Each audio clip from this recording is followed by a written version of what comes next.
Հարգելի հեռուստադիտողներ, մենք վերադարձանք փետրվարի 9-ին 6:30 Նարեկացի արվեստի միությունում տեղի կունենա Սիրո տոն ցուցահանդեսը նվիրված Սուրբ Սարգսի եւ Տիառն Ընթառաջի տոներին։ Ցուցահանդեսը միտված է ներկայացնել արդի արվեստը գեղանկարչի ապակե նկարչության ժանրում։ Իսկ թե ով է մեր հյուրը եւ ինչպես է դա տեղի ունենալու, կպարզենք մեր գեղեցկուի հյուրի հետ, ջութակահար գեղանկարիչ Մանան Գարուկյան, լույս առավոտի։ Բարի լույս, վերջապես մենք հանդիպեցինք, այս հանդիպման մասին մենք խոսել ենք մեկ շաբաթ եւ ավել համացանցի օգնությամբ, ինչ լավ է, չէ՞, համացանցնել կա։ Թե չէ ժամանակին նամակը պետք է գրեինք, տայինք աղունիկին, աղունիկը մինչև նամակը հասցնենք։ Օրեր, տարիներ։ Դες բողոքում ենք համացանցից, չնայած եւս մեկ անգամ իջեցնենք, պարոն Մարտիրոսյանի հետ ջամտեք, շատ հաճախ ու շատ հարցերի պատասխաններ կստանաք։ Մանան Գարուկյան ջան, ինչպես դուք եք ասել, չկա կյանք առանց պայքարի եւ անարդարությունները մեր իրականության մեջ գերազանցում են պատկերացումներին։ Դուք ձեր հայրիկի պես չհանձնվող, ուժեղ, առաջ գնացող մարդ եք։ Միթե հենց դա է հիմնական բաղադրիչը, գաղտնիքը ձեր հաջողությունների ու այս ձեռքբերումների։ Այո, գիտեք, այդպես է, կարծում եմ ոչ միայն ես, այլ նաև եղբայրս, մենք երկուսս էլ այդպես պայքարող տեսակներ ենք եւ այն է հարցը, որ հայրիկի թողած այդ եւ գենետիկ առումով եւ ոչ միայն այդ ամենը ինչ որ իրենց անցել է մեզ եւ դաստիարակությունը տարել է նրան, որ երբեք չի կարելի հարմարվողական լինել այս իրականության մեջ, որովհետեւ ինքն էլ այն տարիների ներկայացուցիչներ, որը անընդհատ պայքարի մեջ էր, թեկուս իր արվեստանոցում իր վրցնով։ Կար պատերազմ, կար սուտ ու մութ տարիներ, երկրաշարժ, նա կարող է չէ հանձնվել, բայց չէ, նա պայքարեց իր նկարչությամբ եւ հաղթեց, ասեմ, բավականին ուժեղ մարդ էր եւ մեզ անցել է այդ ամենը։ Ես ինքս իմ մեջ զարմանում եմ երբեմն այդ ամենը, որ հայտնաբերում եւ այսօրվա դրությամբ, երբ որ տեսնում ես, որ այո, կա այնպիսի իրավիճակ, որ դու պետքա իրոք չի լինի հարմարվել, դու պետքա պատրաստ լինես նետ ու աղեղով ճիշտ ժամանակին հարվածները տալու այն կետերին, որոնք ուզում ես, որ փոխվեն։ Իսկ այս ամենը, ինչ որ մենք այսօր պետք է խոսենք, հենց այդ կետերից մեկն է, որ ես սպասում եմ աղեղնավորի պես, երբեմ հարվածելու նշանակետին։ Հիմա այս հարցի շարունակություն կա, թե չէ, դուք եթե կուզենաք շարունակություն տալ այդ հարցին, որը կոչվում էր չհարմարվելուն, հա, ես կարող եմ ասել շատ բաներ այդ թեմայի մեջ, բայց կարծում եմ, որ ավելի լավ է բերենք այսօրվա նպատակին, որովհետև ժամանակը իհարկե կարճ է, բայց մենք կտեղավորվենք։ Ես կասեմ ինչպես պետքա, որ քայլերով պետքա առաջ գնա արվեստագետը, որպեսզի ինքը ոչ թե միայն շահի, այլ ինքը հասնի նպատակի, ոչ թե դոփի տեղում։ Իսկ այսօր շատերս գիտենք, որ մեծ քանակությամբ արվեստագետներ եւ ոչ միայն լքում են հայրենիքը միայն այդ պատճառով, որ չեն կարողանում իրենց գտնել այստեղ իրենց մթնոլորտում։ Դրա համար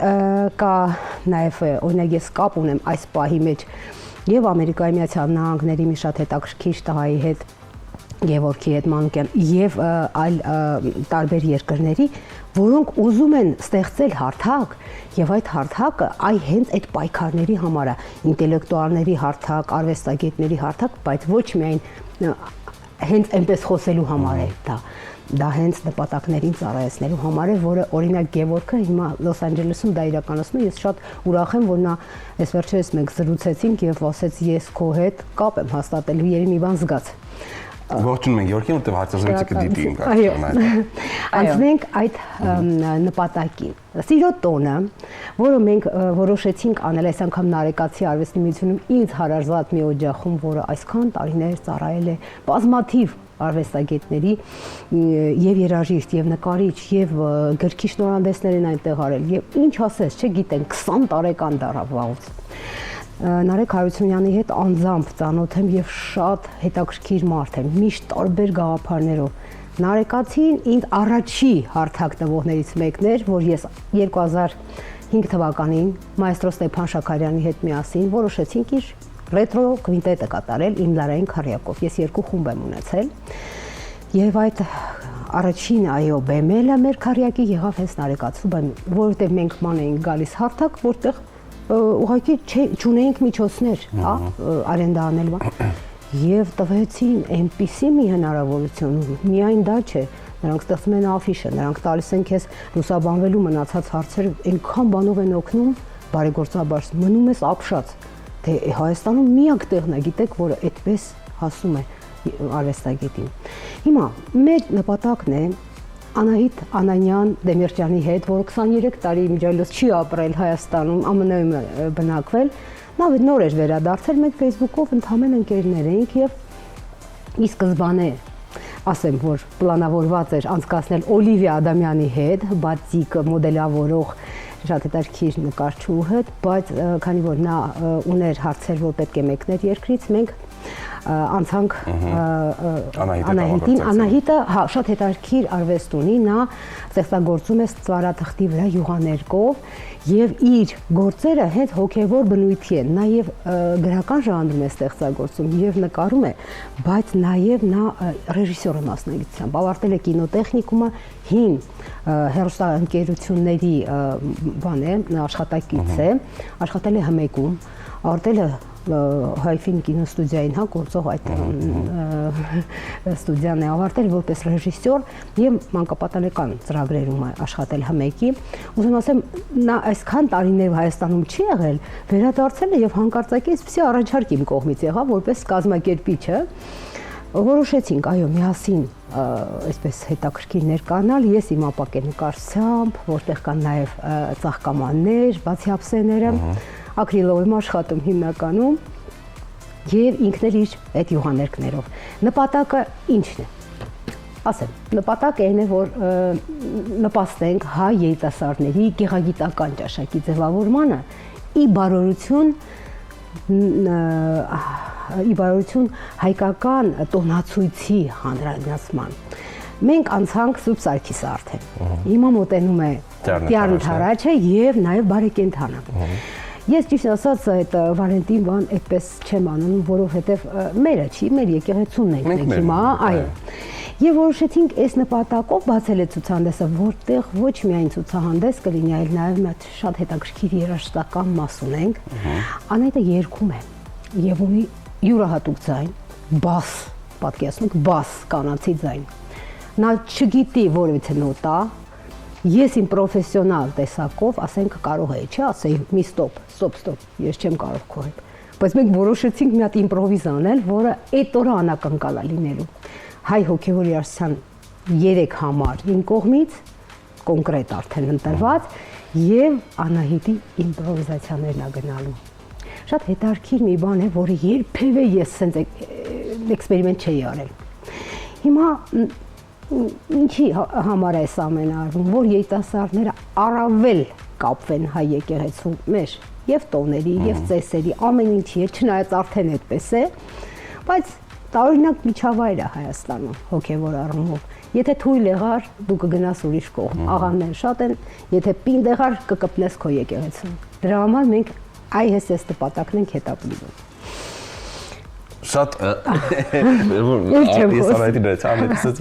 վայելում էր պարզապես ես։ Գիտեք, ցավոք սրտի, երբ որ նայեք, նկարիչը ամիսներով աշխատում, մտածում, հանձնում է իր զգացմունքները, թղթին, մտքերը, ցավոք սրտի շատերը դա չեն նկատում։ Պարզապես գալիս են տեսնելու վերջում աշխատանքը, կամ կհիանան, կամ պարզապես ինձ կանցնեն գնան ու Հենրիկ Արուկյան մեկ անգամ ասել էր, որ բոլորին չէ տրված տեսնել այն սիրունը, որովհետև հիմա մենք կարող ենք նայել օրինակ հողի ցեխի մեջ, տեսնել մեկը կարող է տեսնել հող, ցեխ, ասել դե ինչ կա, ինչ եք տեսել, բայց ուրիշ մեկը կարող է մի ֆանտաստիկ բան տեսնել։ Այդ դուք դա ձեր մտավախություն չի առաջացնում, որ միգուցե լինեն երիտասարդության մեջ հենց շատերը ովքեր որ չհասկանան, չկարողանան տեսնել այդ սիրունը։ Հերի արվեստում թե մեր դե քանի որ մենք սիրողական տեսակին ենք պատկանում, բայց ես կարծում եմ, որ տարիներով ապրելով Հերիի հետ ես անընդհատ նրա ձեռքից սովորել եմ եւ արդեն վարպետի մոտ սովորած եմ։ Մնում ակադեմիական կրթություն, որը պահանջում է լիքը ժամանակ, որ չունեմ ես դա։ Ինչ վերաբերվում է տեսնելուն, ամեն նկարիչ, Էմերսոնն է ասել, նախ եւ առաջ սիրող է եղել։ Այսինքն Միջև չսիրես եւ մարդուն, եւ տիեզերքը, եւ Աստծուն, չես հասնի այդ քո ուզած բազալի արդյունքին, ինչ որ դու ուզում ես պատկերել։ Եվ ամենակարևորը այստեղ մի արտահայտություն կա, որ օրինակ Գյոթեն ասել է արտահայտման յուրօրինակությունը ամեն նկարչի, ամեն արվեստի ալֆա եւ օմեգան է։ Ինչ սիրուն է ասել մի բառով, մի նախադասությամբ։ Այսինքն ես ուզում եմ ասել, որ Հենրին իր կյանքի ընթացքում ինքը միշտ էլ աշխատել է գեղեցիկը տեսնել։ Այդ ձեր ասած, այո, ցեխին նայելով եւ ասեմ ձեզ, այն վատ տարիներին ցեխ չէ, վառարանից այն յուղը, որ կաթում էր, ինքը ստվարաթուղթը պահում էր եւ նա գոյացնում էր պատկերներ, այ հենց այդ ամենի վրա նա հետո չորացնում նկարում էր։ Ոնց է ստացվել այդ սաժան, հա, որ կաթում է եւ ինքը տարածում։ Անից գործեր է ստեղծել դրանցով, շշմելու, պտուշով աշխատել, գույներ է դրել։ Սս գրաֆիկա, տեսեք, օրիգինալ լուծում է տված էլի այդ ամենը։ Իսկ ինչից եք ոգեշնչվում դուք։ Ներսից թե արտաքին իրադարձություններից։ Մեր իրականության մեջ ոգեշնչվելը ֆանտաստիկայի ժանրը, եթե դու դրսում ես, ասենք, որովհետև աղմուկ, տրանսպորտ, ներվեր, հարցերը շատ է, էլի, խնդիրներ։ Բայց ես, երբ որ փակվում եմ իմ տան մեջ,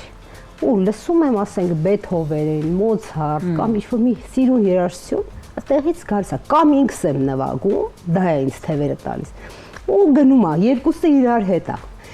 Այնպես է, որ մեկը մյուսի ստեղծագործություն, Բախը, այո, Բախի ճպումը աստուծո հայրիկի ամենասիրած։ Բախը եւ Հենրի եւ մեր ընտանիքի մայրս էլ բախիստ է, այսպես ասենք։